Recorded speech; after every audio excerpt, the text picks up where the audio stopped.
In the summer of 1940, history hung in the balance. Hitler's armies had conquered Poland, Norway, Holland, and Belgium in quick succession. Next, the Nazi blitzkrieg overwhelmed France, and the British army were forced to retreat from Dunkirk. Now Adolf Hitler stood, just as Napoleon had stood, more than 100 years before, and looked across the English Channel to the one fighting obstacle that stood between him and world domination: a tiny island, Great Britain.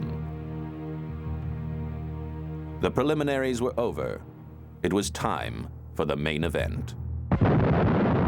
July 16th, 1940. Adolf Hitler issued Directive 16, the order to prepare an invasion of Great Britain. I have decided to prepare a landing operation against England and, if necessary, to carry it out. The aim of this operation will be to eliminate the English homeland as a base for the prosecution of the war against Germany, and, if necessary, to occupy it completely.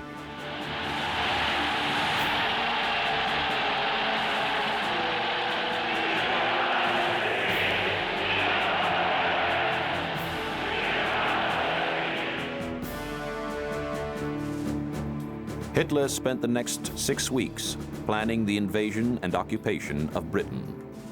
It was codenamed Operation Sea Lion, and Hitler knew that if the Nazis could obtain air superiority, then they could launch an invasion. During August and September, the Luftwaffe fought the Royal Air Force over southern England. But on September 15th, the Germans lost the Battle of Britain, and the invasion was canceled.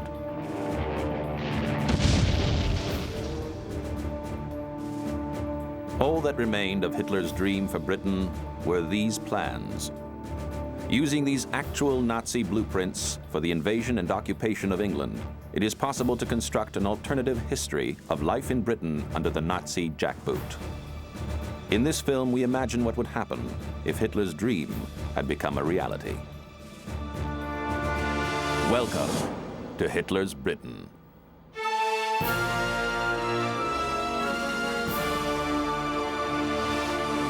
15th September 1940. Nazi Germany wins the Battle of Britain. For the last 6 weeks, the Luftwaffe have been dogfighting with the Royal Air Force over southern England. First, they knocked out the radar stations, airfields, and factories. Next, they took on the fighters until there were no fighters left. Now, with air superiority over the English Channel, the Nazis are ready to launch Operation Sea Lion. 21st September. 10,000 German paratroopers land on the south coast of England. The Home Guard are no match for these elite troops, and the port of Dover is captured. The Nazi stormtroopers have a foothold on Britain, and they're here to stay. 22nd September. 80,000 soldiers and 4,000 panzer tanks cross the English Channel. They land in 3 waves on a wide front, and before the British can react, the Nazis secure a beachhead. 23rd September.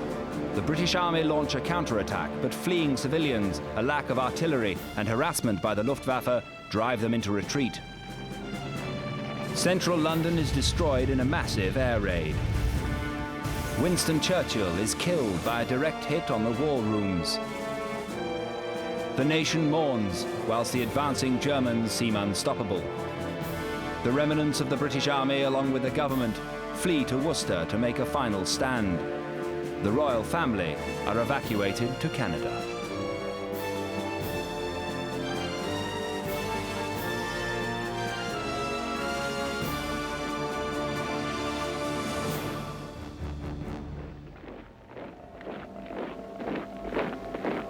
First November. German troops march into London. The last beacon of freedom is extinguished in Europe. Adolf Hitler reigns supreme. This is fiction, but it is based on hard facts. This was the precise sequence of events that was envisaged by the Germans in the summer of 1940. These are the actual handwritten plans made by Hitler and Field Marshal Walter von Brauchitsch for the invasion of Britain. Hitler was so confident the operation would be a success that he actually named Marshal von Brauchitsch as the military commander-in-chief of occupied Britain. Von Brauchitsch was ordered to produce a strategy to tame the British people in the immediate aftermath of the invasion. Von Brauchitsch had successfully quelled the population of Poland by ordering his troops to brutally rape, pillage, and murder the Poles. But in France, he adopted a more subtle strategy, and his most disciplined troops were posted to Paris, where they were famously polite and even kind to the French citizens. So what would life be like for the people of Britain with Marshal von Brauchitsch in charge? The Channel Islands were invaded in July 1940, the only piece of British territory that was occupied by the Nazis during the war. The islands of Guernsey, Jersey, Alderney, and Sark lie closer to France than Britain. The Germans saw them as a stepping stone to invading England. So on July 1st, 1940, the Nazis occupied the undefended islands. I was looking by the window, and then these 3 German officers were coming up Midvale Road where I lived, and disobeyed my father, and I followed them, you know, round Rouge-Bouillon, down the parade where the cenotaph is, and there's all the Germans sitting there, you know, with the machine gun belts round their neck, and grenades stuck in the boots, the usual old stuff. A couple of girls chatting them up, you know. And I thought, well, that's the start of the occupation. Well, we were frightened at the time. Very much so. But gradually, as we saw the Germans passing along the roads, we just accepted them and had to accept them. Within a matter of days, the Germans had moved approximately 1,500 troops in. They'd occupied the post office, the town hall, the centres of communication, and had started shopping.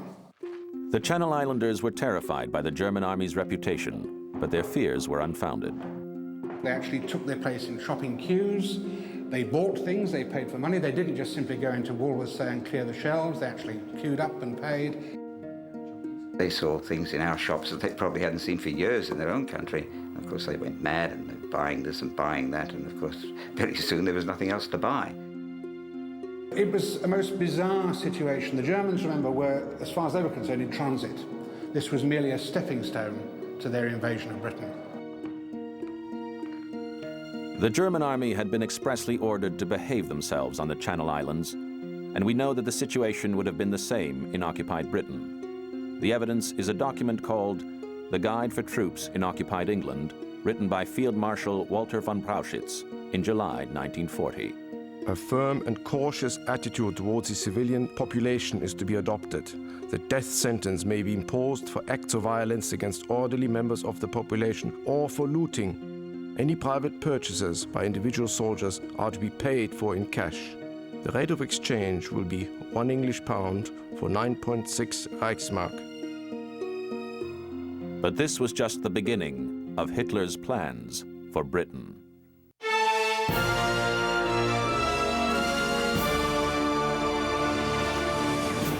November 4th, 1940. Sporadic fighting continues around the government stronghold in Worcester, but in London a strange calm reigns over the city.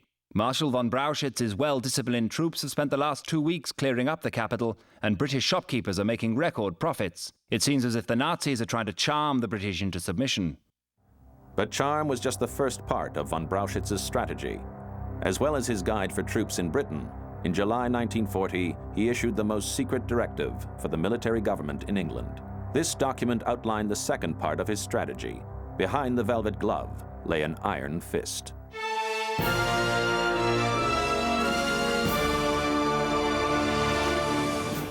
5th November 1940. Field Marshal Walter von Brauchitsch, military commander of Great Britain, orders the deportation of almost 2 million prisoners of war to camps on the continent. Whilst wives, mothers and children weep, the men are taken to specially prepared camps outside Paris, where they will remain as hostages for the duration of the war. Why was this going to be done? Well, I think one has to look at the situation in occupied France, fallen the month before, because there, nearly 2 million men of roughly between those ages had been placed in prisoner of war camps in Germany. And their sort of treatment could be used as a lever. Play along with us and the prisoners will receive good treatment. Don't do what we say, don't collaborate, and the prisoners will suffer.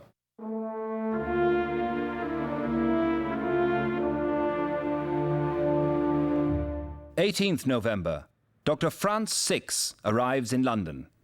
He is accompanied by the elite Einsatzkommandos England. This is the secret Nazi death squad assigned to Great Britain. Over the next 2 weeks, they will kill more than 2,000 people in an operation that Dr. Six has been planning for more than 3 months. Dr. Franz Six was typical of the sort of people that ran these task forces, in the sense that he was a sort of ex-hack journalist who'd somehow or other, because of his politics, managed to become a professor at a good university, but even that wasn't enough for him. So he's a sort of typical demi-educated graduate, and these people were utterly ruthless and without scruple. And had he, judging by what his colleagues did in other countries, I mean, the slightest provocation, he would have been let loose on parts of the British population and would have done God knows what. Dr. Franz Six had been a fervent Nazi since 1933 and had used his connections to obtain a high-ranking position at Berlin's university. Here, he used his pseudo-academic credentials to justify the Nazi policy of eliminating their enemies. Having proved his loyalty, in July 1940, Dr. Six was appointed as the higher police leader for Great Britain.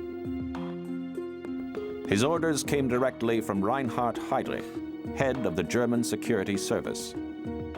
Nicknamed the Blonde Beast by the Nazis, Heydrich was the most feared man in occupied Europe, and these were his instructions.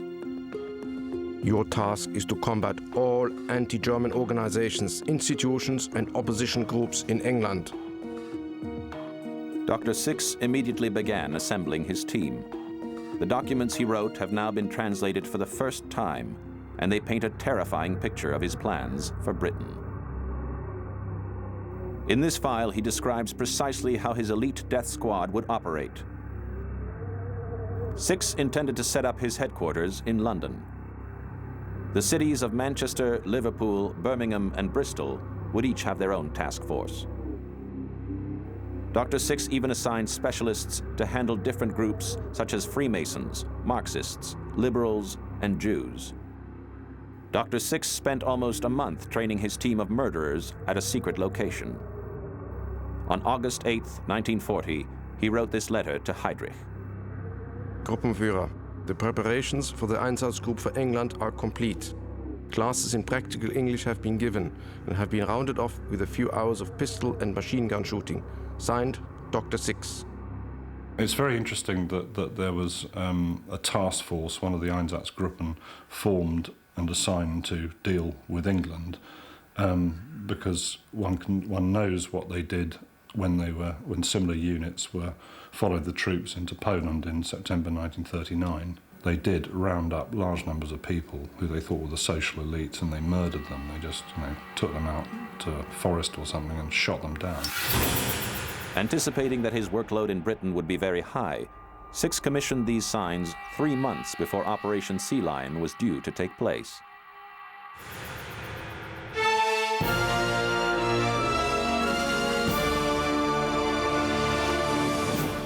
November 20th, Dr. Franz Six and his death squad commandeer the Dorchester Hotel. Over the coming months, Suite 513 will acquire a notorious reputation. From their new headquarters, the Einsatzkommandos begin their reign of terror. On the first day of operations, 44 prominent Londoners are dragged from their homes. Amongst them is the entertainer and playwright Noel Coward, who dies whilst being interrogated. He was number C96 in the Nazi Special Search List, otherwise known as the Black Book. One of our great prize exhibits at the museum is the Black Book, the special arrest list that was produced by the security service of the SS, which lists thousands of people in this country that were going to be arrested if the Germans had successfully invaded this country. Of the 20,000 copies of this book that were originally printed, only 2 remain in existence. The Sonderfahndungeslist GB, or Black Book, named 2,820 individual enemies of the Reich, who were to be hunted down and eliminated once Britain had been occupied. All the members of the British government and the civil service were on the list, as well as various European émigrés who had fled Nazi persecution. But the remainder were the cream of Britain's intellectual and literary elite. With Teutonic efficiency, the Nazis would have worked their way down the list, in alphabetical order.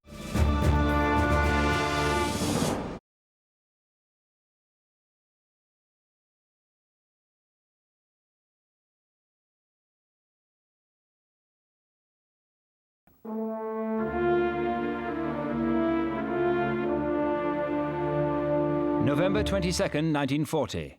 Dr. Franz Six's reign of terror continues. E.M. Forster, author of A Passage to India, is arrested on charges of homosexuality and deported to Germany. Outspoken socialist and science fiction writer H.G. Wells is fatally wounded trying to escape the Gestapo. Bohemian novelist Virginia Woolf drowns herself rather than face interrogation by the Nazis. But not everyone in the Black Book would fall foul of Dr. Franz Six. Aldous Huxley, the writer of Brave New World, had fled to California in 1936. Whilst entertainer, sportsman, and communist Paul Robeson was also on the list, he too would certainly have fled to the United States before the Nazis could catch him. Dr. Sigmund Freud, who fled to England to avoid Nazi persecution, had already died in 1939.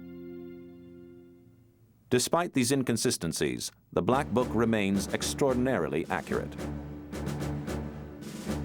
So who was the cold-blooded Nazi who had so meticulously compiled and cross-referenced almost 3,000 people in such a sinister document? The death list had been assembled in the summer of 1940 by Walter Schellenberg, a rising star of German intelligence. But the Black Book was really just an appendix to Schellenberg's masterpiece, Informationsheft GB, the Nazi Guide to Britain. At the end of June 1940, I was ordered to prepare a small handbook for the invading troops and the political and administrative units that would accompany them. This task occupied a great deal of my time, involving the collection and assembly of material from various sources. Despite Schellenberg's modest description, Informationsheft GB is actually a blueprint for the ruthless domination and total exploitation of Britain. By examining this book, chapter by chapter, we gain an extraordinary insight into the Nazi designs for occupied Britain. The first chapter of Informationsheft GB analyzes the British system of government. In spite of the general right to vote, which has existed since 1918, Parliament is still linked to the class system. Walter Schellenberg went on to write a detailed analysis of the government infrastructure, from Whitehall down to local parishes. This information was essential to the Nazi strategy for the occupation of Britain. What they want to do is to work with existing structures, and we see this throughout Western Europe. Once they'd conquered places like France, Holland, Belgium, the Netherlands, the Scandinavian countries, they want to work with existing political structures. Willing allies have been that shoddy crew of politicians and would-be dictators who have followed in the footsteps of Norway's despised Vidkun Quisling, the easy way to wealth and power. Even in stubborn Yugoslavia, the Germans found a Quisling, the fascist murderer Ante Pavelic, whom they tried to build into the semblance of a national leader. In Belgium, the despised fascist Leon de Grelle, excommunicated by the church, has helped the Germans enslave and destroy his own countrymen. So who would the Nazis want to run the government in occupied Britain? Oswald Mosley, the leader of the British Union of Fascists, in a sense would have been an ideal figure, because in addition to being a fascist, he was also very much a fully paid up member of the British upper classes. Oswald Mosley was the only homegrown fascist politician in Britain. He modeled himself on Mussolini, and at the height of his popularity in the 1930s, he had more than 40,000 supporters, known as Blackshirts. Despite his fascist credentials, this is not what the Nazis wanted in a puppet ruler of Britain. Very, very rarely would the Nazis actually give real power to native fascists. The Nazis were much more willing to deal with established politicians who they felt would deliver the goods better. We know from the 1930s and from the era of appeasement that there were politicians who wanted to deal with the Nazis on the basis that they were reasonable political people. This morning I had another talk with the German Chancellor, Herr Hitler. We should ask nothing better, as we have said more than once, than to work with Germany. I think these are the people that the Nazis would have been looking to have provided government in the period after they'd invaded.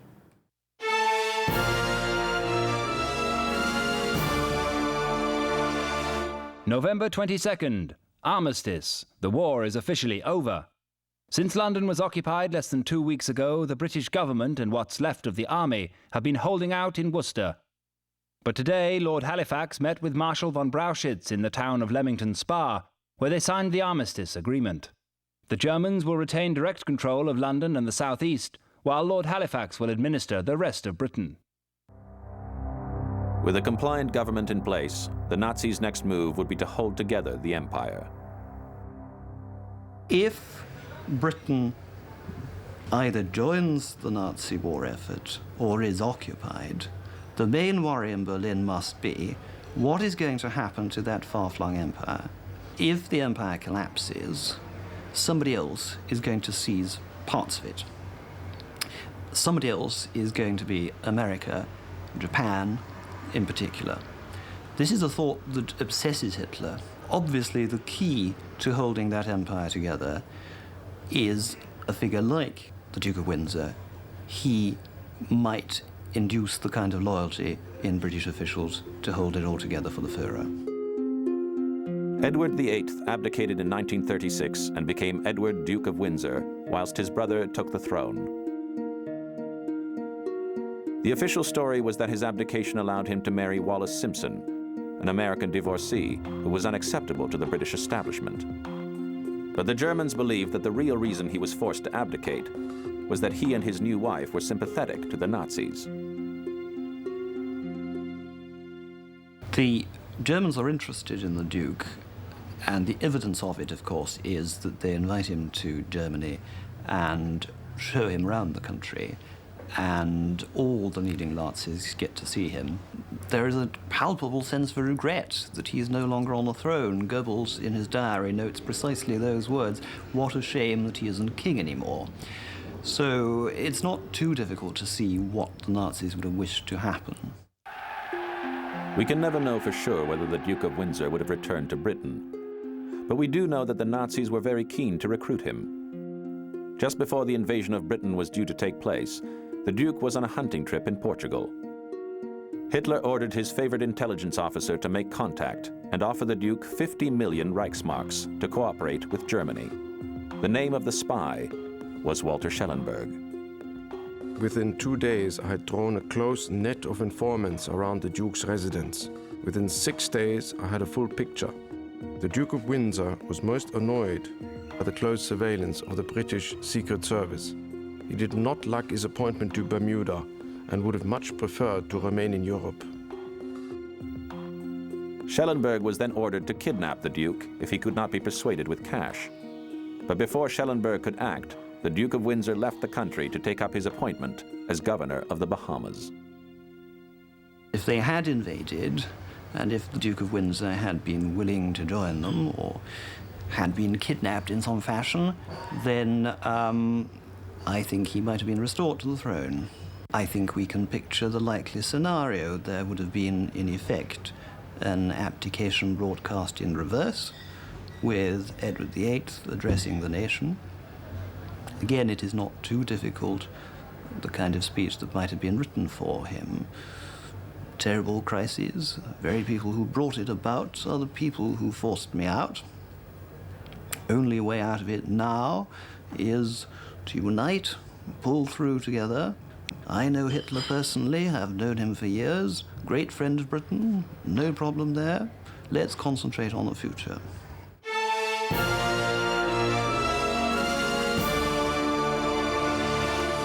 December 1st, 1940. The King and Queen of England might be in Canada, but at least one royal is coming back to Britain.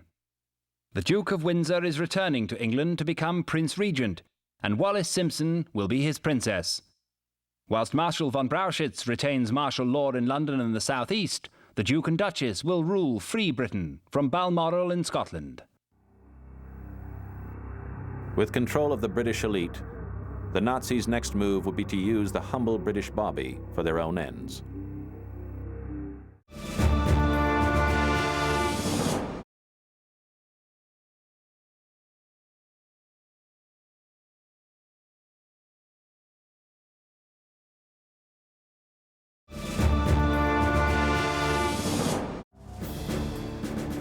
A chapter in Informationsheft GB gave the Nazis all the operational details they needed to assume control of the British police force. It was noted by 1937 that many of London's police officers showed an interest in studying German. Criminal Investigation Division Chief Constable J.E. Horwell is an experienced and practical man who has always behaved in a pro-German manner and has always been helpful. The book includes a comprehensive breakdown of the hierarchy of the Metropolitan Police Service. Also singled out for special attention was the Central Registry of Foreigners located at Bow Street Police Station, along with the collection of fingerprints on the 3rd floor, which contained files on more than 500,000 people. The reason they were so interested in the police is a question of manpower, that their own manpower wasn't sufficiently large to police any given country or city in detail. So what they would want to do would be to slip themselves into a sort of command position over collaborators within the indigenous police forces. The Nazis even named Chief Constable J.E. Horwell as a potential collaborator. While we can never know if this individual would have cooperated, this was exactly the strategy employed by the Nazis all over occupied Europe. They persuade people to acquiesce to this by appealing to their sense of duty, and that's quite an easy thing to do, because that's what people are used to. You say, well, you were the policeman before, we still need people to prevent crime from taking place. Crime is still going to take place. Forget the fact that we are the Nazis, we're the Germans, we're Mr. Hitler's horrible invaders. We still need you to do that job, and you'll be helping your people by doing that job. And it would have worked in Britain just as it had in the Channel Islands, as this extraordinary footage demonstrates. They weren't traitors or anything like that, but the German orders came through, and it was a matter of the king's dead, long live the king. They had to just carry out orders.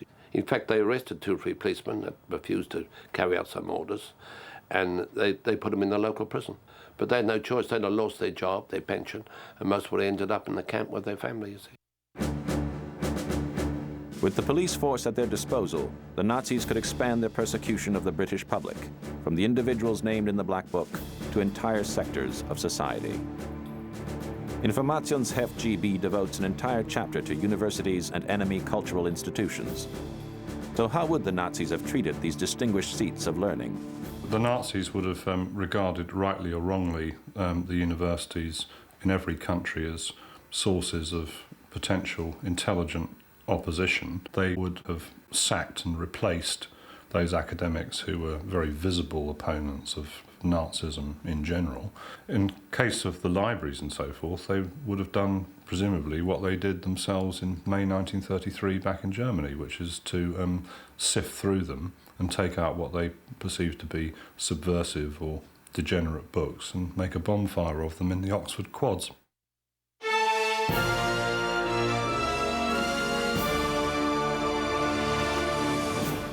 December 12th, 1940. Oxford University is purged by the SS. Over 20,000 books are burnt outside the Bodleian Library and 17 academics arrested. Among them is philosopher Bertrand Russell, who is killed as he struggles to put out the flames. The Germans' interest in the British educational system even extended to the major English boarding schools.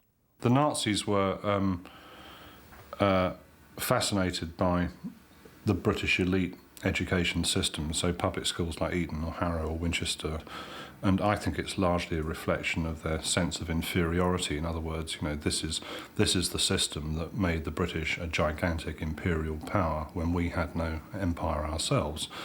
And that's why I think in their occupation handbook they're so fascinated by the major public schools. I mean, Schellenberg actually notes the fact that Eton is fully booked up till 1949, so perhaps they were thinking of sending their own kids there.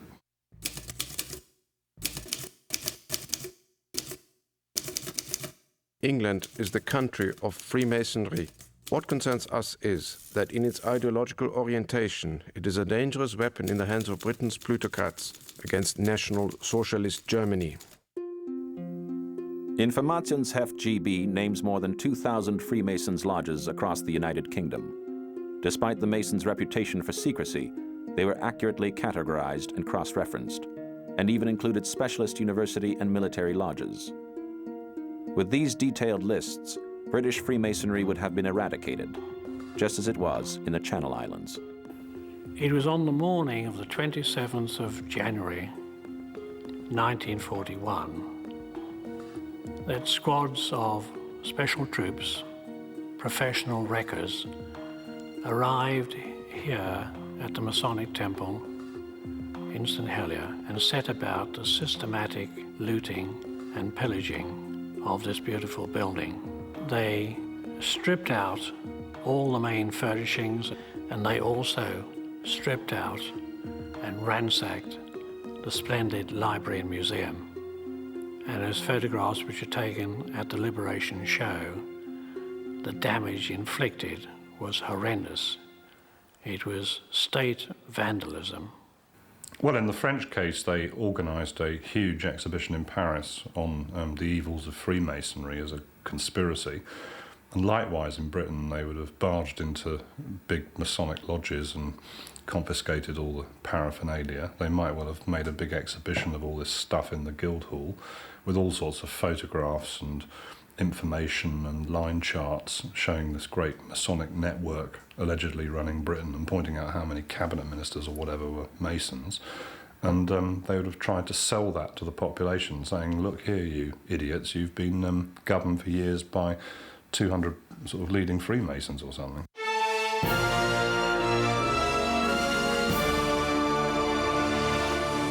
December 15th. Freemasonry is declared illegal in Britain. The Grand Lodge is ransacked and 80 high-ranking Freemasons are deported to concentration camps, while the Young Men's Christian Association is permanently disbanded. The YMCA is described in Informationsheft GB as being entirely in the hands of the Freemasons. Other groups which the Nazis perceived to be a threat included the Church of England and the Salvation Army. Informationsheft GB also targeted communists and trades unions, and lists around 2,000 individual associations in Great Britain, even including groups as obscure as the Rossendale Union of Boot and Shoemakers. While all these groups would be banned and their leaders arrested, there was one minority who would be singled out above all others.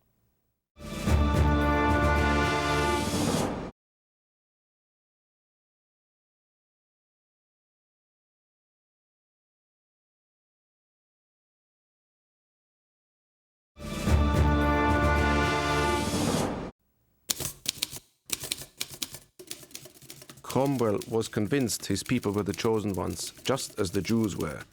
This set the foundations for an Anglo-Jewish alliance. There is no exact estimate of the number of Jews living in England.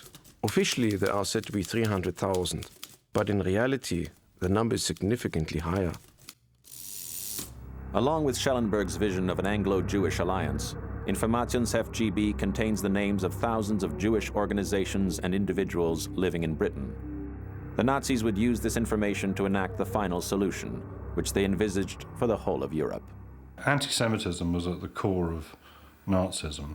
Essentially in the 1930s in Germany, their policy was to force the Jews in Germany to emigrate. When it comes to the policy towards Jews in specific occupied countries, they had to tread quite carefully here because a lot of the Jewish populations were extremely assimilated. So they would pick the least line of resistance. In other words, they would go after recent Jewish immigrants, mainly people fleeing German persecution, as it happens, in Central and Eastern Europe, who on the whole would be less missed than the people who were highly assimilated and your next-door neighbours.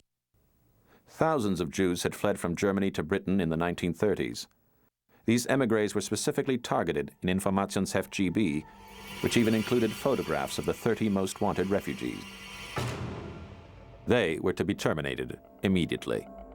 This would have been made easier by the fact that many of them had already been interned by the British. It was quite hard for a lot of people to distinguish between somebody being German or Austrian and somebody being Jewish and fleeing from Nazi persecution. Churchill famously said, collar the lot, put them all away. It doesn't really matter if most of them are innocent, but we're so worried about the few that might not be that we want to get them all into camps. We were put into a row of about 60 houses who had previously been boarding houses. There were fences, barbed wire fences, and there stood every 50 yards a soldier with rifle and bayonet. We were horrified that this happened to us. Many people could never understand it. My wife, to the end of her days, felt hurt, felt deeply offended. The Jewish refugees who were interned, I think, did feel particularly vulnerable because if an invasion had taken place, the fact that they'd already been rounded up and put in camps would have made them, it would have been very easy for Hitler to the Nazis to have found out exactly where they were, and they would have had few chances to escape. The Germans would probably have differentiated very much between refugees and British Jews. German refugees would have been dead inside 4 weeks.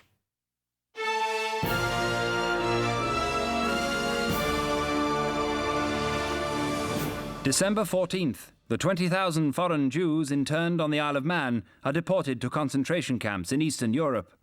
The official line is that they're being repatriated, but unknown to the British public, they will never leave these camps alive. Once the Jewish émigrés had been eliminated, the Nazis would follow the pattern they established in Europe and turn their attention to Britain's indigenous Jewish population. The Nazi occupiers were extremely clever in all the countries that they went to. They didn't march in saying, we are about to take away the Jewish population and kill them. They tended to make it a several-stage process. They'd isolate the Jews, they'd get them all together in one place first, so they'd remove them from their non-Jewish friends and neighbours, so it was harder to actually then know what was going on. They'd always say the next stage is all right, you're going to be sent to work somewhere, you're going to be sent to do something else. It's not we're going to take you away and kill you. So there was always that modicum of hope. Maybe we can believe them. Maybe we are just being sent to a work camp. First thing that the Nazis would do would be to identify the Jewish population. So shops would actually be physically identified that they were Jewish-owned.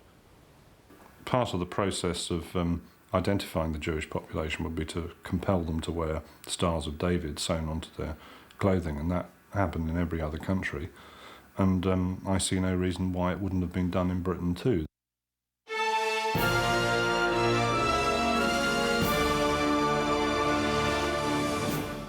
January 15th, 1941.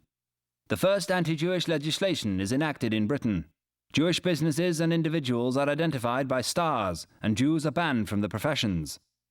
By February, Jews are required to hand over their businesses to non-Jews, and thousands are deprived of their livelihood.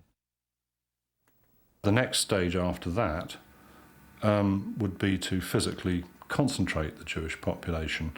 So I could foresee a situation where Jews living in North London, in Hampstead or Hendon or Stamford Hill, would be physically relocated down to the East End of London, say Stepney.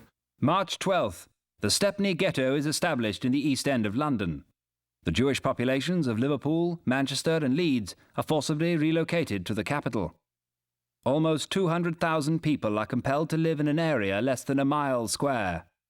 By April, massive overcrowding and lack of adequate sanitation causes an outbreak of cholera, and the Nazi authorities order the area to be sealed off. As a Jewish person, you'll find yourself subjected to ever tighter restrictions, which, in a way, the effect of that will be that it will cut all the bonds of sociability to other people around you. And then eventually you'll find yourself spirited away, probably in the night. In the British case, they would pick a large building with good transport links, like Olympia, for example, where you could put large numbers of people and then spirit them away by train down to Southampton to take them by ship over to the continent.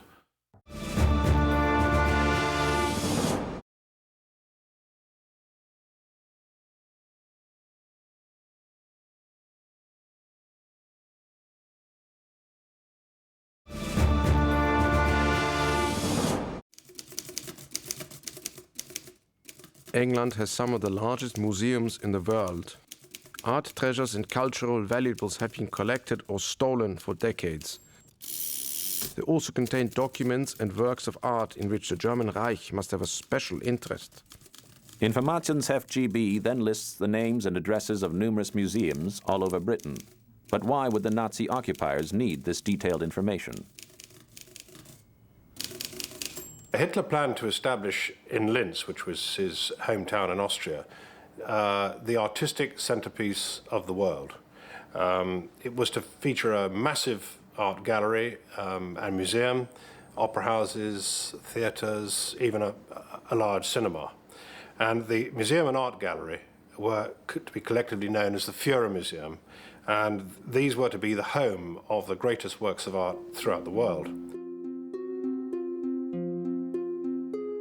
It's almost certain that Hitler would have stripped the National Gallery, the British Museum, and our other major museums and galleries completely.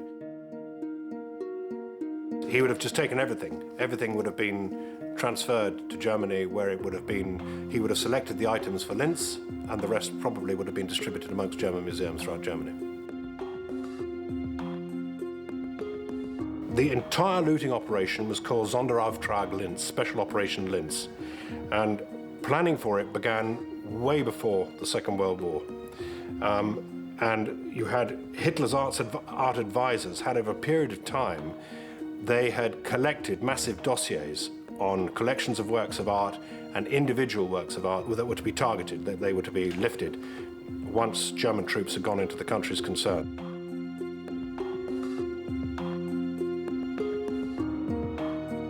It was entirely self-contained.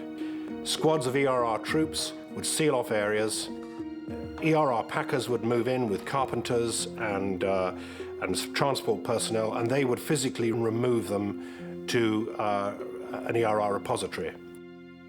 In addition to paintings, the Nazis confiscated large collections of other types of treasure, which included arms and armor, coins, jewelry, furniture, and complete libraries of books.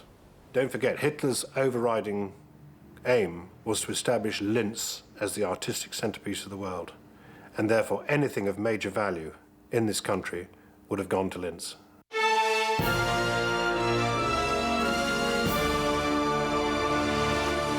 May 12th. Art from all over Europe is exhibited in Germany. Hitler calls it the greatest exhibition of its kind in the world. Greek statues from the British Museum are the sculptural highlights. But in fact, the event is an elaborate deception to distract Hitler's communist allies.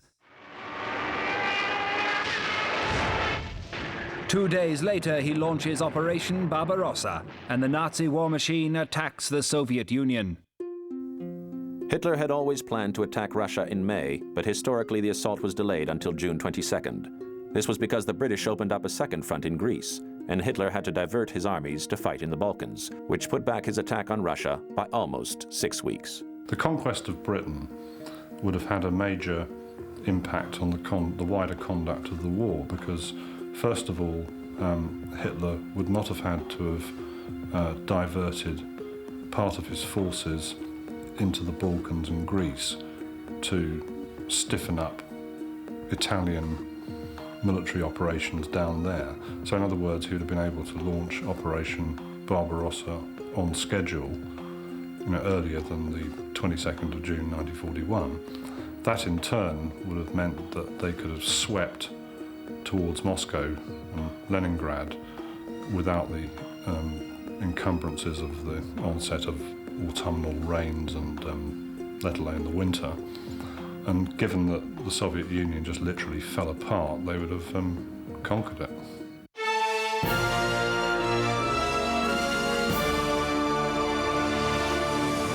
September 1st, 1941. Germany wins the war in the East. With the fall of Moscow after just 6 weeks, it was only a matter of time before the Soviets surrendered, and Adolf Hitler now has the whole of continental Europe at his feet. The Nazi Empire now stretches from the Atlantic to the Urals, and there's only one obstacle left between Hitler and total world domination: America. If the Nazis failed to cut a deal with the Americans, they were already working on the big technology to take America on. I mean, for example, they had were developing bombers which could cross the Atlantic, large bombers. They were building ever greater sized battleships, you know, to go out and fight on the ocean waves. And having got to Britain, of course, they would have had the prize of getting their hands on scientific work on nuclear bombs and a big sort of intelligent science base, which they could blend with their own. Werner Heisenberg had been working on producing a Nazi nuclear bomb since the 30s. If Britain had fallen, he would have had additional resources and might successfully have engineered a bomb before the Americans completed the Manhattan Project. We might well have had a nuclear war, because after all, the Americans would have been working on similar big industrial atomic technology, so you might have had a nuclear war between, you know, German-dominated Europe and the United States.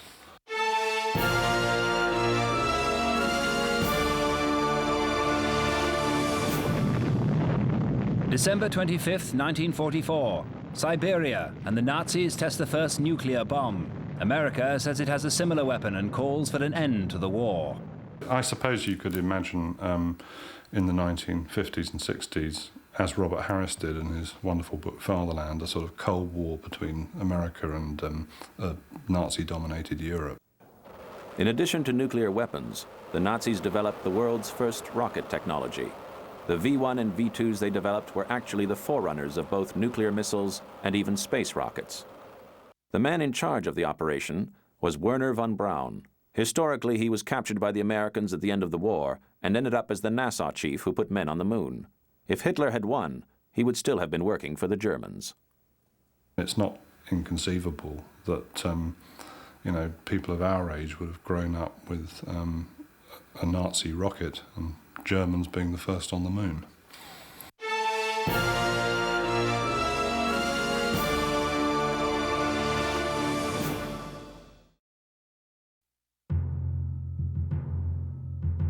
In the summer of 1940, history hung in the balance.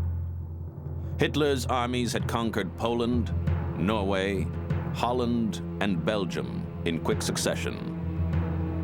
Next, the Nazi blitzkrieg overwhelmed France, and the British army were forced to retreat from Dunkirk.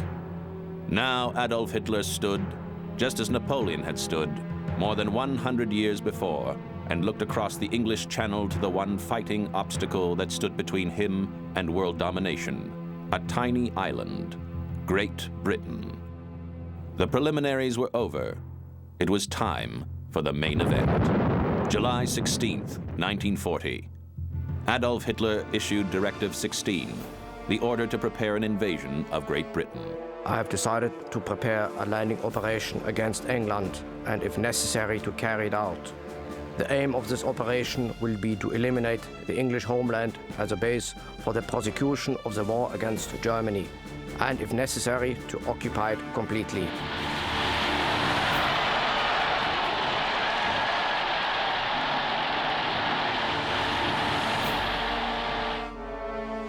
In England, Prime Minister Winston Churchill was preparing Britain to resist the Nazi invasion. Churchill ordered the creation of the biggest and best organized resistance network the world had ever seen. Thousands of ordinary civilians were trained in the art of sabotage and guerrilla warfare. But the role of the auxiliary units has never been fully revealed because they never had to go into action in 1940. In this film, we tell the full story of these men and women for the first time and find out how Churchill's secret army would have fared if the Nazis had invaded England in the summer of 1940. Welcome to Hitler's Britain.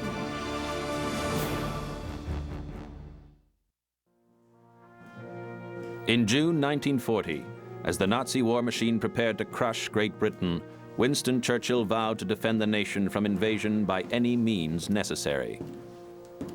While the regular forces and the Home Guard were training to repulse the Germans using traditional warfare, Winston Churchill had ordered the creation of a secret resistance network known only as the auxiliary units.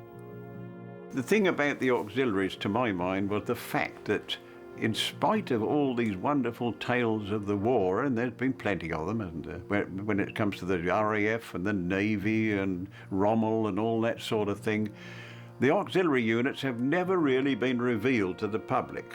It didn't occur to me to tell anybody because it was endangering my life. The less people that knew about it, the better. The role of the auxiliary units was never fully revealed. Now, after more than 50 years of silence, their story can be told for the first time. Well, I had to sign the Official Secrets Act about 1940. Well, I didn't speak to anybody about it until, I suppose, late 1990s. People now have no idea. I mean, I couldn't even explain to my own sons what it was like. More than 5,000 auxiliary units were recruited from villages all over Britain in the summer of 1940. He said, I must warn you that your life expectancy when the Germans arrive here will be about 15 days, if you're lucky. Well, looking back on it, I think, gosh, you know, how on earth could we do it? But it was war, and there was the nasty prospect of becoming part of Germany, and whatever else we did, we didn't want to do that. In this film, we piece together the testimony of the surviving members of Churchill's secret army to find out what would have happened in a typical English village if the Nazis had invaded. We'll call our village Hayford and imagine it is somewhere in Sussex. The story of this village would have been played out all over the country if the Nazis had invaded Britain in 1940.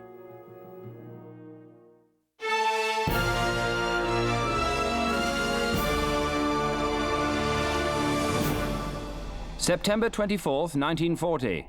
The German army have successfully landed on the coast of southern England. They've established a beachhead and are advancing on London.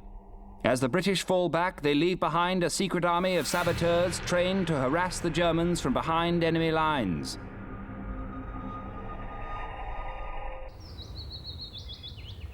This is the village of Hayford, 60 miles behind the front line in territory occupied by the Nazis.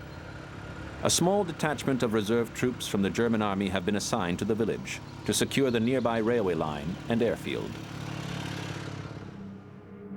What the German soldiers don't know is that in hundreds of typical English villages like Hayford, what looked like a normal congregation actually included spies, demolitions experts, assassins, and secret radio operators, just waiting for the Germans to arrive. They are all part of Churchill's secret army, the auxiliary units. He restores my soul. He leadeth me. The Jews are coming!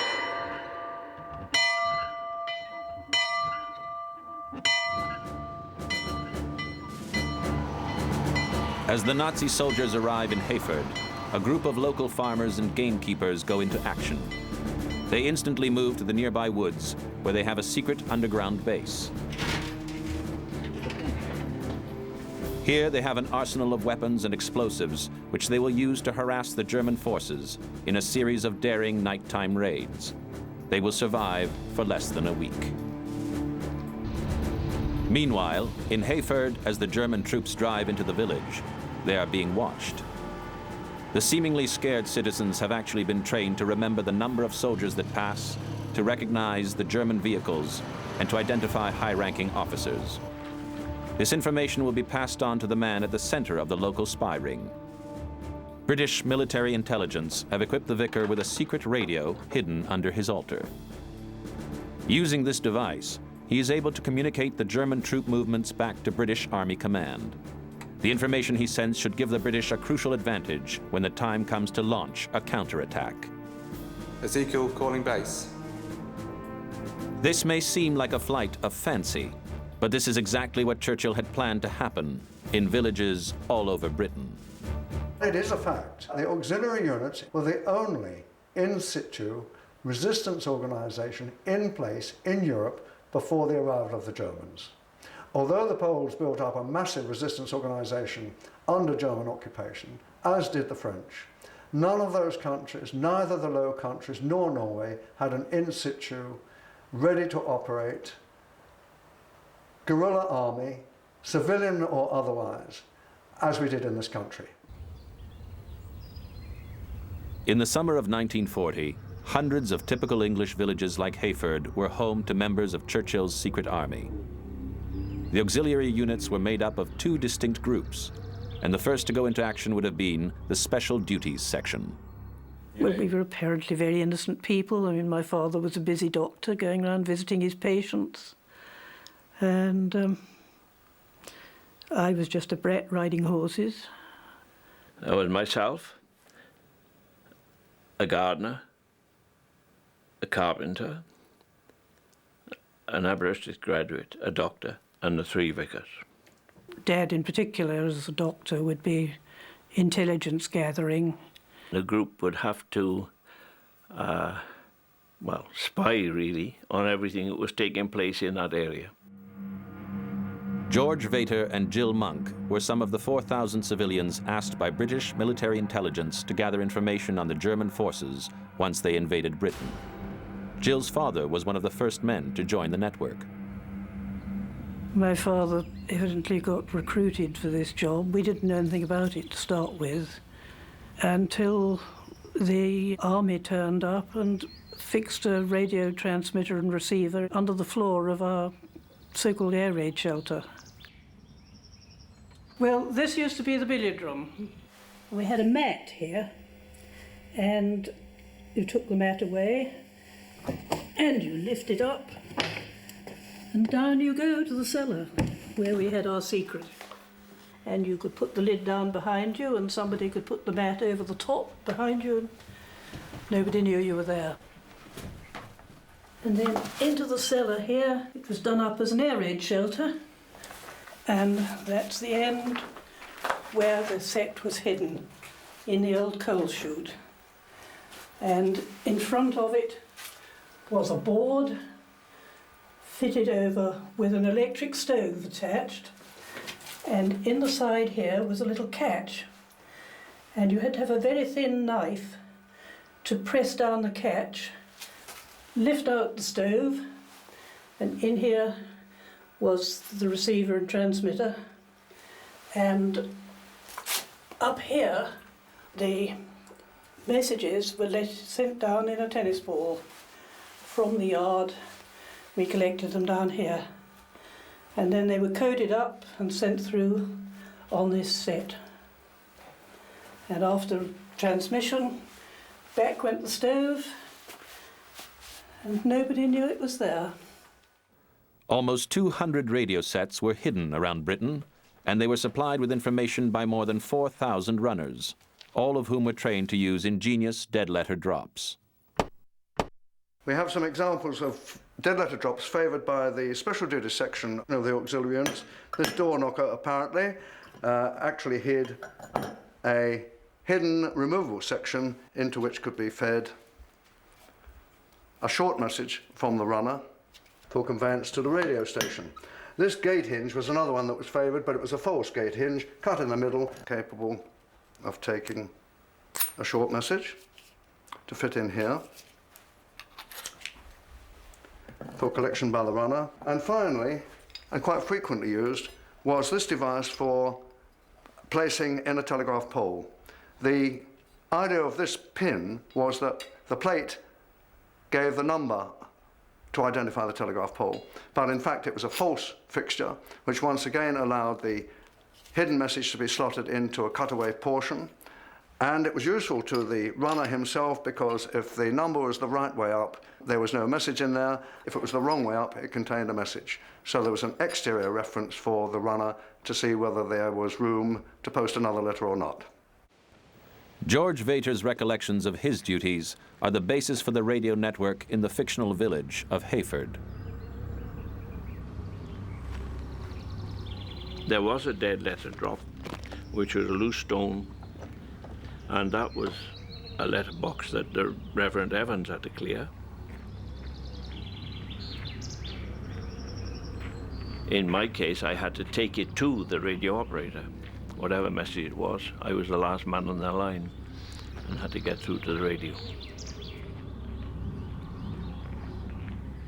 And you took the message out and then read it, destroyed it because you had to remember it, and carry it in your mind rather than on paper. So in a village like Hayford, the local vicar would have been at the center of a secret radio network. We would have a radio set which would transmit. It would be in the hands of the Reverend Sluman. And I later found that the radio set was under the altar in Llantilio Church. Ezekiel calling base. I do know that our radio operator had to radio that back to a substation, and that station contacted the Western Command. No one in the network knew anyone else as a general rule. But the most important thing was that they were a part of the Secret Intelligence Service, and the Secret Intelligence Service requires its operators to remain secret forever. It's hard to believe what it was like. I can't believe it myself now. I think it was, perhaps part of it was a dream, I don't know. It was very hard to believe. We were told that if we were caught, we would be treated as spies, and presumably we were liable to be put up against a wall and shot.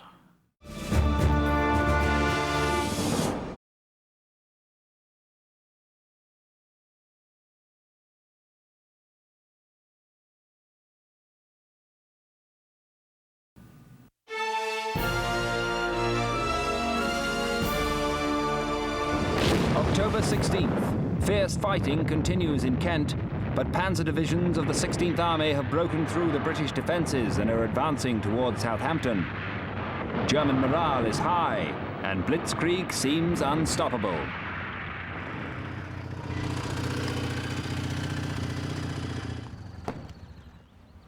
In the village of Hayford, the Nazis are following the pattern of occupation which they established in Europe, and they issue a proclamation to the people of England. This document was actually written by Field Marshal Walter von Brauchitsch in July 1940, when Hitler named him as Commander-in-Chief of the Nazi invasion force. Von Brauchitsch hoped this document would discourage resistance. Troops will respect property and persons if the population behaves according to instructions. All thoughtless actions, sabotage of any kind, and any passive or active opposition to the German armed forces will incur the severest retaliatory measures. I warn all civilians that if they undertake active operations against the German forces, they will be condemned to death.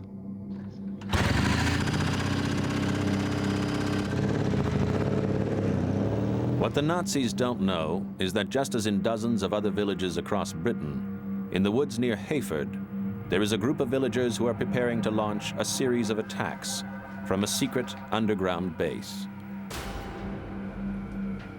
The guts of the auxiliary units are the operational patrols, without any doubt.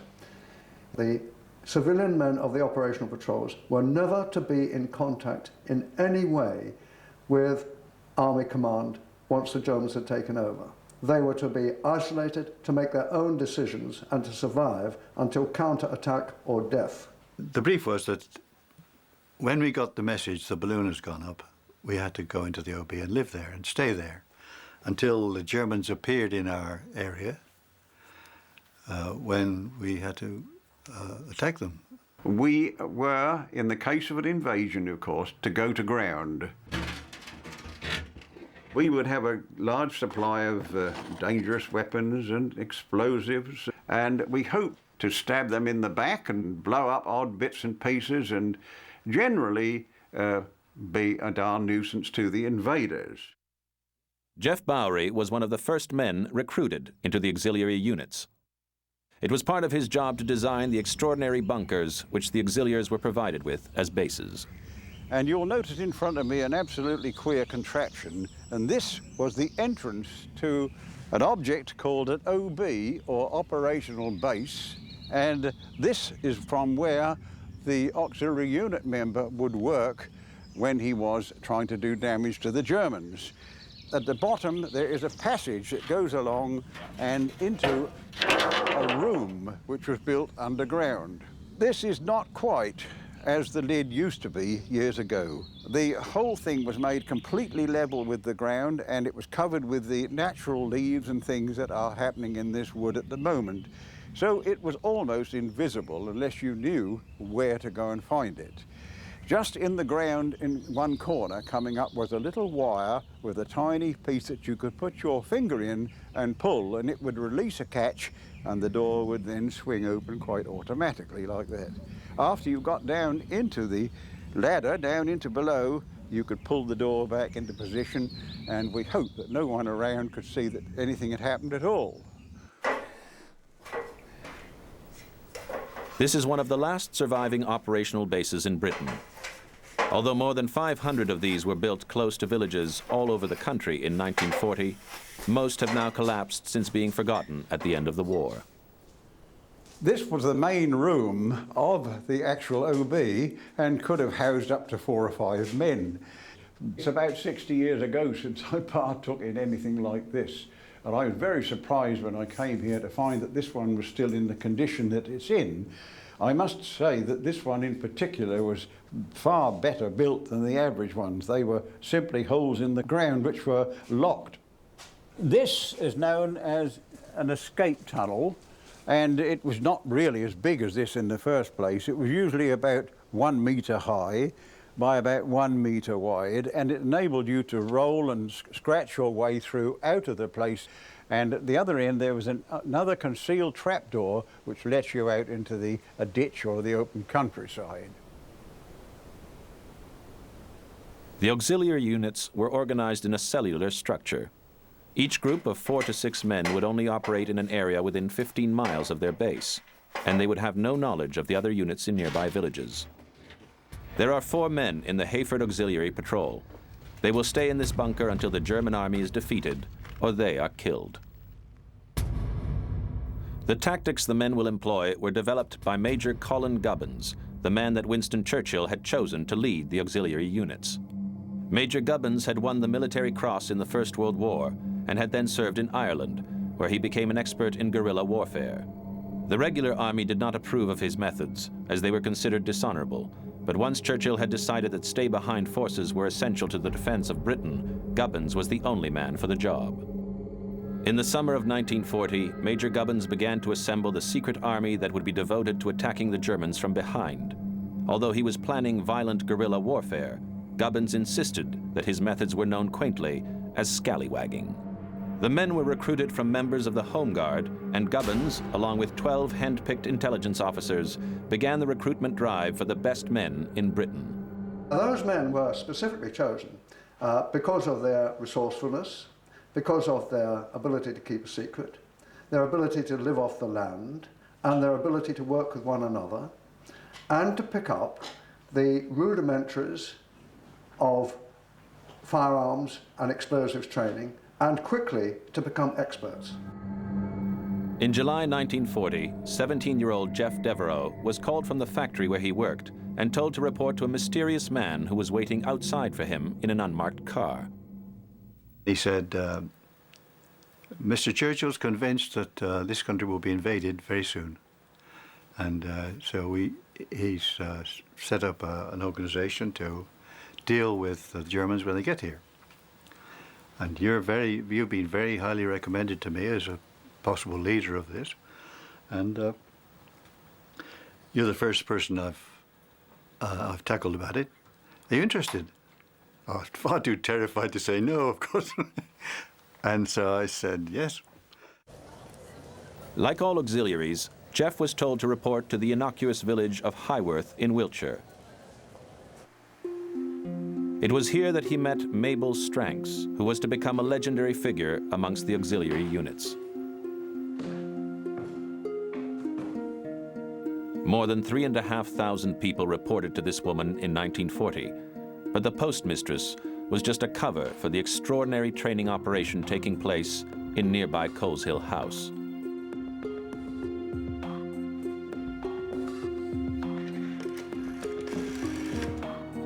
There's another one here.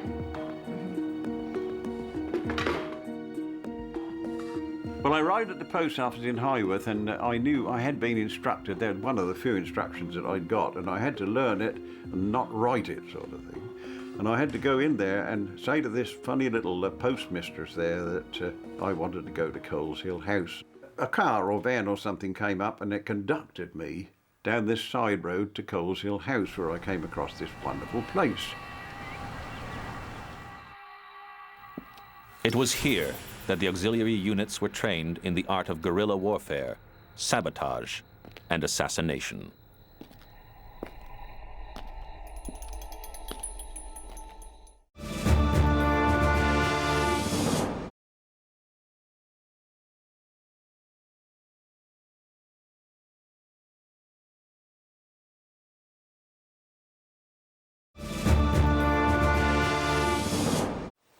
Thousands of auxiliary units were recruited in 1940, and all of them had to report to Coleshill House. The main residence has since burnt down, but many outbuildings survive on the secluded estate. It was here that the auxiliaries were trained in the latest techniques of unconventional warfare. In spite of all the different weapons that we were issued with, like pistols and hand grenades and all those noisy things, one of the most effective, I should have thought, would have been this knife. And it was a special knife designed and used by we people in the auxiliary units. A little bit about it, you'll notice that it was very cleverly made with a kind of a triangular, if you can call it that, blade. And this was supposed to go into an enemy's body and come out making as little noise and confusion as possible. Their particular targets were, of course, railway lines. Always a good target for to prevent the movement of enemy supplies and enemy troops. They were aircraft.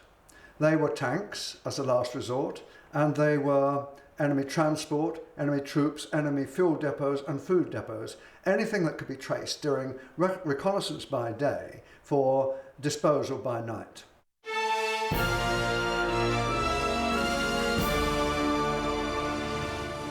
"17th October. The British Army launch a disastrous counterattack outside Maidstone in Kent. The 300 tanks at their disposal are no match for the German panzers, while heavy artillery batters the English infantry. After 3 days of fighting, Maidstone is reduced to rubble. 15,000 Englishmen are killed, and 40,000 are taken prisoner while what remains of the British Army retreat to London. Nazi generals must wait for supplies and reinforcements by rail before they can advance further." In order to safeguard their lines of supply, the reserve detachment of the German army are guarding the railway station 3 miles outside Hayford village. For the local auxiliary units, the sentries are a prime target.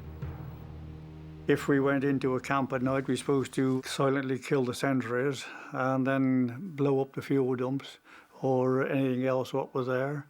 But we weren't supposed to take on the Germans. We were supposed to get in and get out again. The Hayford auxiliaries know that if they can take out the sentries, it will demoralize the Germans and divert important troops away from the front line. It's a risky operation for men armed with knives, but the auxiliaries were confident in their abilities. I think the odds were much more in our favour than the officials realised, because of the fact that we were working on our own patch. We knew the ground, we knew the people, we had practiced stalking farmers doing their rounds at night and not being seen, and the odd farmer tread on your hand and things like that in the dark, you know. So that we thought we had a good chance of getting to grips with the problem.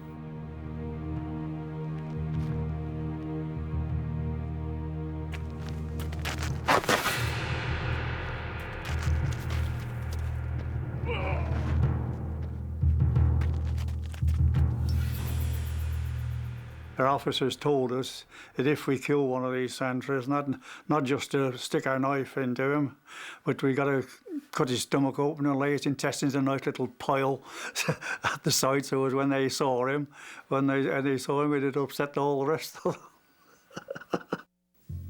While the auxiliaries were expected to use these knives for silent attacks, they were just the first weapons in what became an extremely extensive and unconventional arsenal. This bizarre collection of weapons were all issued to auxiliaries at one time or another. Although some were very basic, others were at the cutting edge of military technology, being developed under Churchill's orders.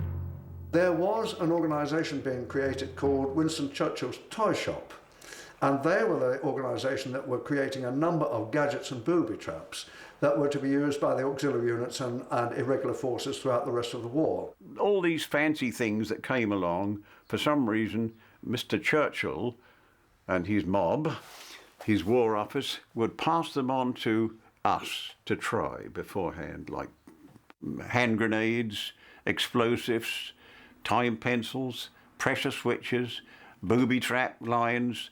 If we had detonators, 4 explosives and pull switches, anti-tank bombs and incendiary bombs, smoke bombs. The army delivered it, and it was put in the garage, and the garage was locked up. And there was, at one stage, there was 100 pounds of Semtex in the wooden garage next to the cottage, you know. There was enough explosive to demolish a major river bridge or 100 tanks. I said it would be as well if you didn't smoke anywhere near the garage pub.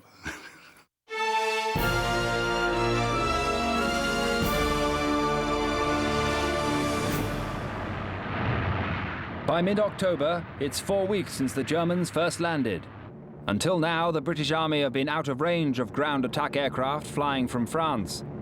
But with the capture of airfields in the southeast of England, the Luftwaffe begin to relentlessly pound British troops, transport and supply lines. Without any air cover to defend them, the British Army are sitting ducks. Pelham Airfield is 10 miles outside Hayford. It is now being used by the Germans to fly sorties against the British.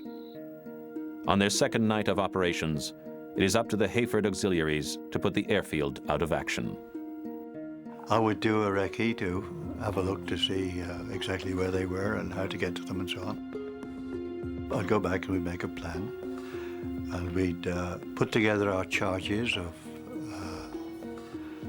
Semtex, and then we'd go as a group to deal with them. You had to take the thing readily made up, and it had to be completely made up with the time pencil inserted into the charge with the fuse and everything on. The only thing between your life and your death, for that matter, was the little safety pin in it, you see. We were told how to make a plane so that people wouldn't want to fly it by putting a bit of plastic on the tail. Nothing pleased me more than night attacks. We knew full well through much practice that we could do it, and you can do anything with much practice, you know. An ordinary human being cannot sit and wait and watch for long. Soldiers on guard duty, they're clanking the butt of their rifle on the ground every now and then, and sort of giveaway signs of the trouble, you see.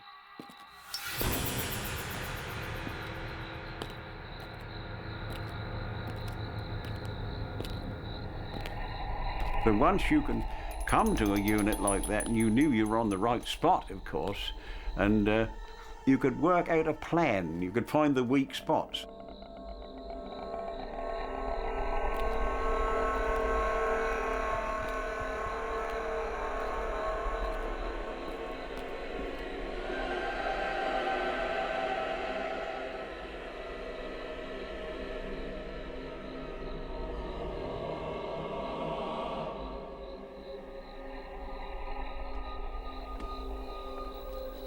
After silently removing the German sentries, the auxiliaries are able to place charges of explosives on planes and fuel tanks.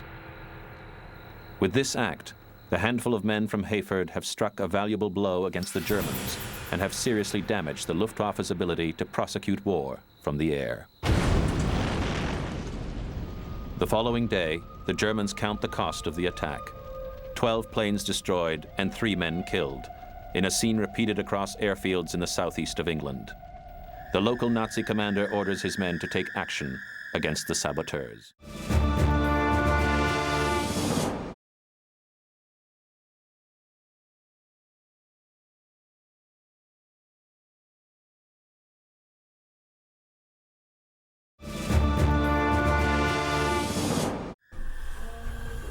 After 2 nights of activity, the Hayford auxiliaries know that the Germans are now actively trying to track them down. They must take drastic measures to ensure that their operations are not compromised. Well, part of the equipment we were given was an envelope, which said on the outside, only to be opened when the Germans arrive on your patch. There were two things that were only to be opened when the Germans arrived on the patch. One was this envelope, and the other was the gallon bottle of rum that we were provided with. I never opened mine, but I've heard that somebody did open theirs, and the letter was an instruction to eliminate certain people on their patch.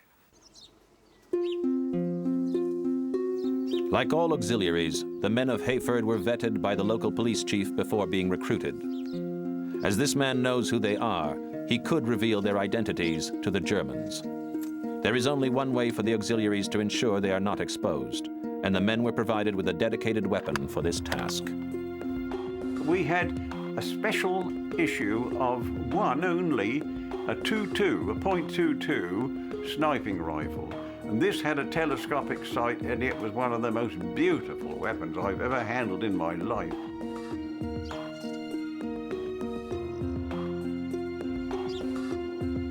The fellow who opened this envelope discovered to his horror that one of the things he had to do immediately was to eliminate the chief constable. If he knew of your position and you knew he'd been talking about it, he would be a war casualty. Our instruction was to remove them. As simple as that.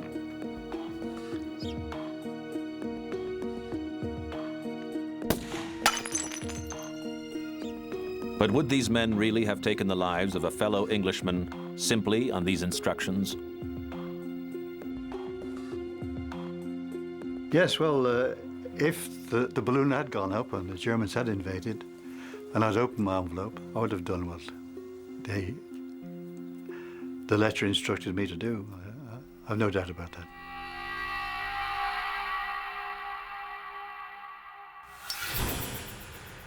October 19th, Luftwaffe Chief Hermann Goering orders a massive air raid on central London.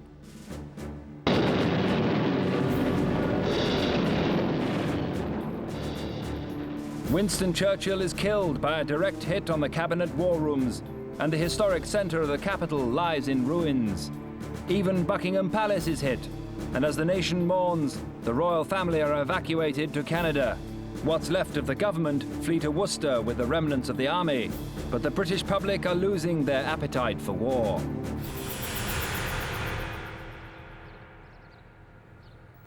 Just as in occupied Europe, once the front line has moved on and the Germans seem to be winning, there would always be people who would attempt to better their own situation.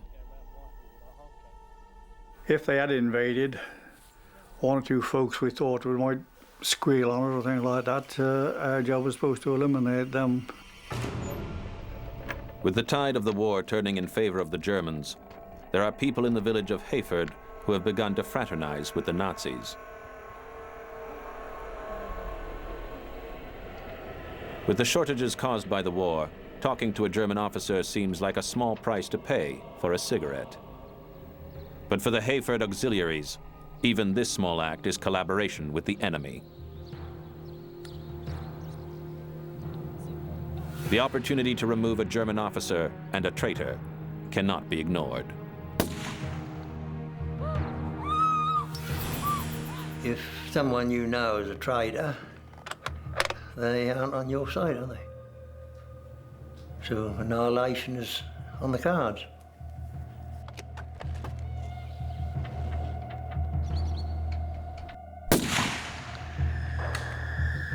There's no two ways about it. We had to be extremely hard in our outlook. The men of Hayford have been operational for less than a week, but already they are running low on supplies. Like all auxiliaries, they were given very few rations, as they were never expected to be operational for more than 2 weeks. After a series of successful attacks on German positions and the assassination of a Nazi officer, the men of Hayford know that their days are numbered.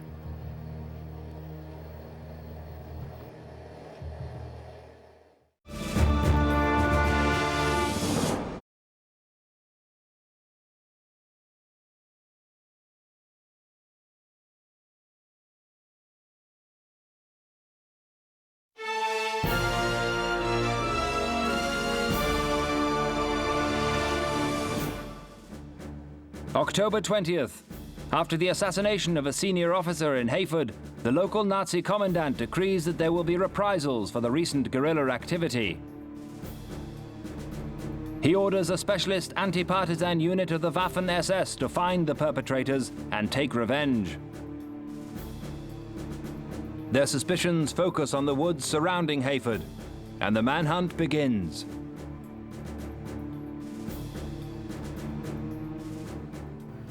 I think in the end the Germans would have sort of discovered that things were happening, you see, and why was this happening and why was that happening, you see, and probably would have all got it in the end.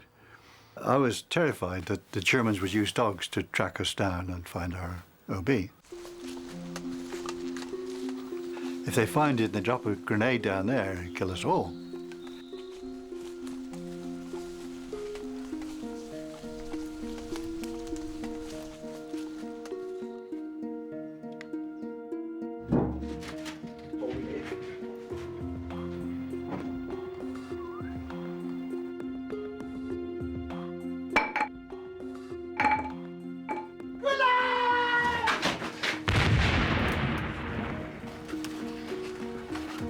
And then there were escape tunnels, 2'6" square, with corrugated iron and wooden supports, you know. And those entrances also came up in the middle of bushes and were very beautifully camouflaged.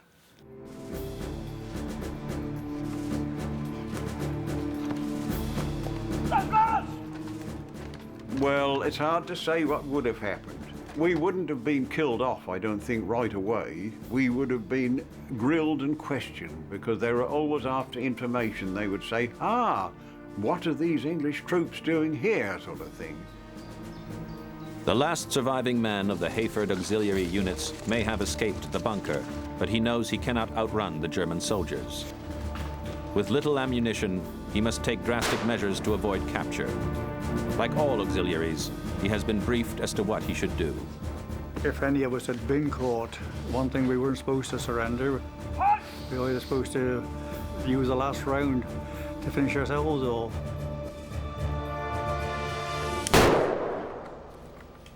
But no matter how determined the auxiliary units were to avoid capture, the Germans would not be satisfied, even with their death. Nazi policy demanded reprisals.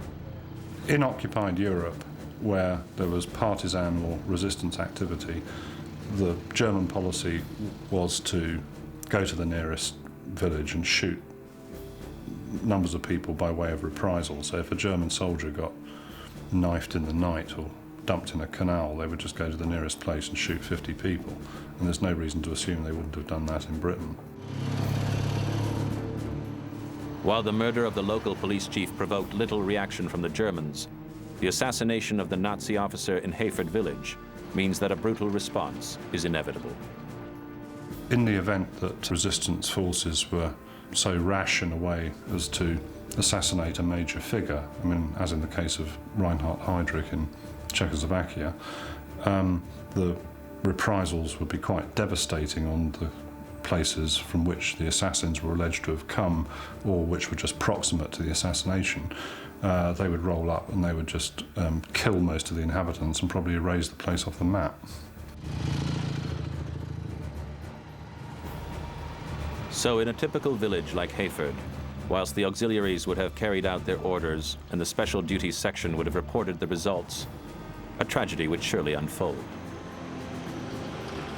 In less than 2 weeks, the Hayford auxiliary units have been responsible for attacking a railway station, destroying an airfield, and assassinating a German officer. Although the men responsible have been killed, Nazi logic demanded that the entire village pay the price. Schnell! 1, 2, auf die linken Seite, 1, 2, 3, rechten Seite, schnell!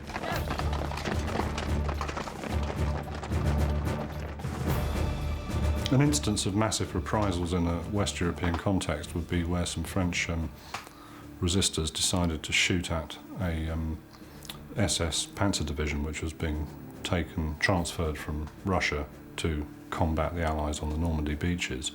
And these people, for whom wiping out villages was an everyday life event, shot the place to pieces. You can still go and see the ruins, and put all the people in the church and murdered them, about 500 people. So if somebody attacked German forces, in a British context, you could quite easily foresee massive military reprisals leading to some dinky, picturesque Berkshire or Wiltshire village just being obliterated off the map with all its inhabitants. Was los, schnell! Raus, Meine was los!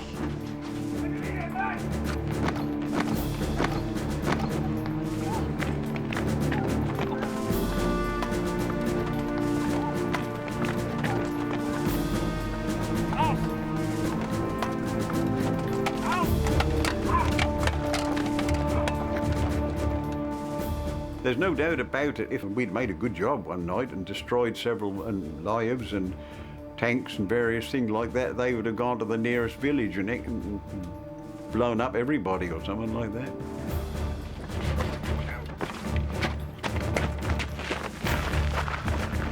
Well, this was a worry that, in the event of us being discovered, would they, take revenge on the rest of the town?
We knew that we'd be in a fair amount of danger, and we just hoped we didn't get caught.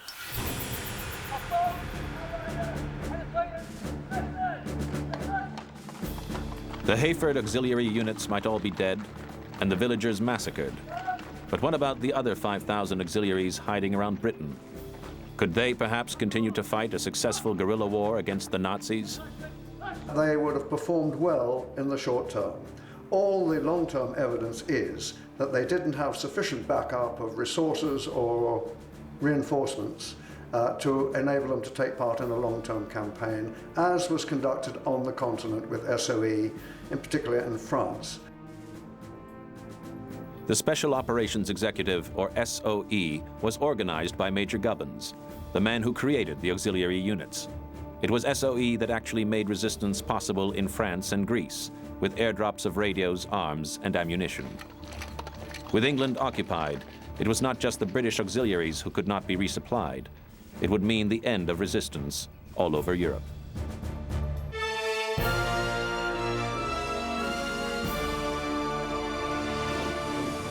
November 1st, 1940.